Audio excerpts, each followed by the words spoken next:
এই লোকটা পুলিশের হাত থেকে বাঁচতে একটি দোলনায় উঠে পড়ল। সে এক দম্পতিকে বলল, সরি, আগে আমাকে যেতে দিন। বাধ্য হয়ে তারা সেখান থেকে সরে গেল। ঠিক তখনই পুলিশ সেখানে পৌঁছে যায় এবং লোকটিকে ওপর থেকে হাত নাড়তে দেখে ফেলে। পুলিশ দ্রুত অপারেটরের কাছে দৌড়ে গিয়ে দোলনা বন্ধ করতে বলল, কিন্তু সে রাজি হলো না।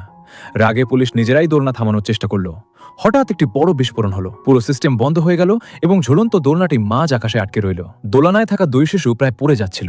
ভয়ে তারা কাঁপছিল। তখন লোকটি তাদের বাঁচানোর জন্য ঝাঁপ দিল। নিচে দাঁড়িয়ে থাকা মানুষের নিঃশ্বাস যেন থেমে যাচ্ছিল। পরের কেবিনে লাফ দেওয়ার সময় তার পা পিছলে যায়, কিন্তু পড়ে যাওয়ার ঠিক আগ মুহূর্তে সে রাইটটিকে ধরে ফেলে। লোহার সাহায্যে সে আবার উপরে উঠে যায়।